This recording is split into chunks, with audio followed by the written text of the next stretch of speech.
The home of the common Joe and the common Sally in the know, even more so than all those media talking heads.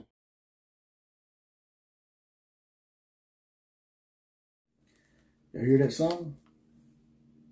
I hear it. I hear it. Slip sliding away, slip sliding away. Peyton Bowen and David Hicks are slip sliding away from Texas A&M and Notre Dame. And I'm just going to hold off on this because I saw a few other podcasts today talking about it, but they really didn't have any somewhat reputable people to back it up. But it looks like that two reputable sources that are into crystal ball and flips are saying that Peyton Bowen, most likely, and maybe even David Hicks, may be going to flip to the Oklahoma Sooners. What does it mean? Let's talk about it.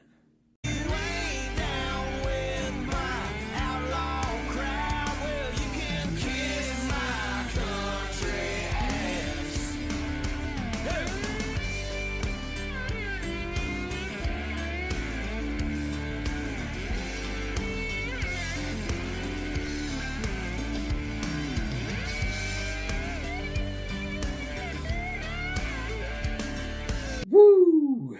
Well, here we go again. Another episode of the OCF. That's right, the Outlaw of College Football. That's me, JPC. That stands for Jesse Paul Clark on Facebook, spelled Jesse without the I. As I said in my previous posted pic that I put up this past week, if you want your team's hat on that wall, then just hit me up on Facebook in PMs.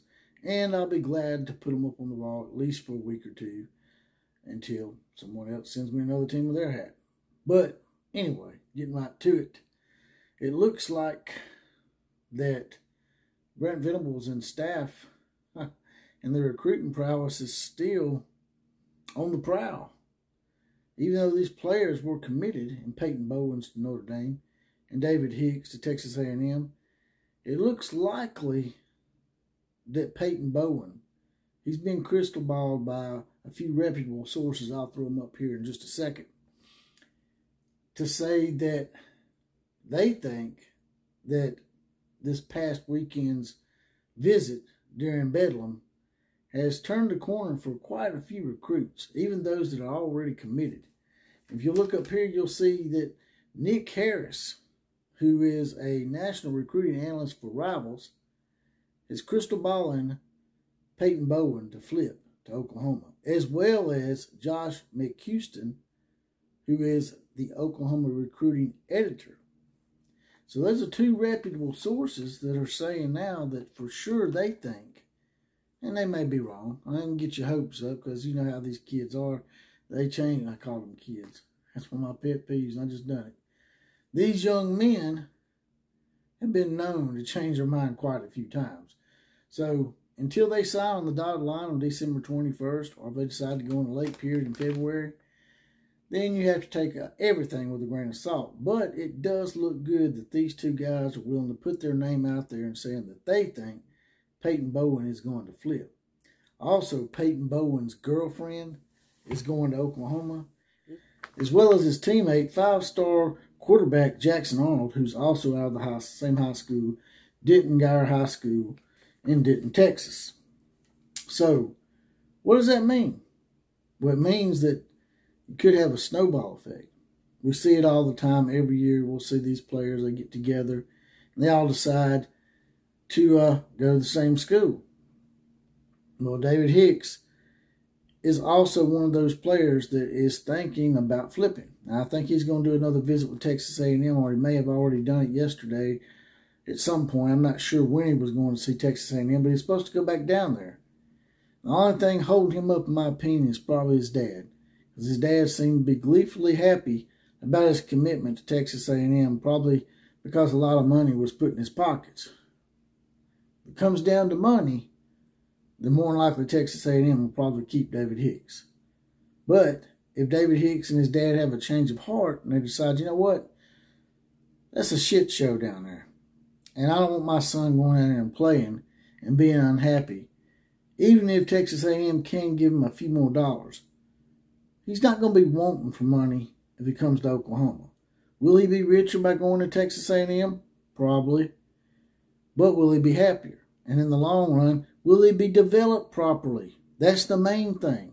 And with all that angst and all that turmoil down there in College Station with Jimbo Fisher and all the craziness that goes with him, it might be long-term, bigger picture better for him to go and make a few less dollars with a collective NIL deal at Oklahoma and get developed properly under Brent Venables, who is a defensive guru. So, looking down here at some of these notes I got here. Also, big effect on this whole thing is, Oklahoma's recruiting class was as high as 3rd at one point, but has slipped down a little bit to 7th. But if they get these 2 recruits, hell, they just get Peyton Bowen to recruit, to commit, I think more than likely Oklahoma will finish in the top 5.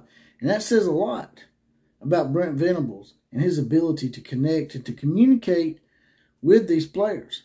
And going forward in the long term, Oklahoma will be better off than what they were going to be under their former coach, spastic ass, shady, dealing ass Lincoln Riley. Because we all know, and I got into an argument with these USC fans this past week about it. Yeah, sure, y'all 9-1 right now, or 10-1, or whatever it is y'all are. First of all, y'all play in a weaker conference. Second of all, Lincoln Riley didn't really recruit none of those players at USC. Either they're leftovers from Rodney Helton, or they're players that he stole from Oklahoma by luring them into the transfer portal.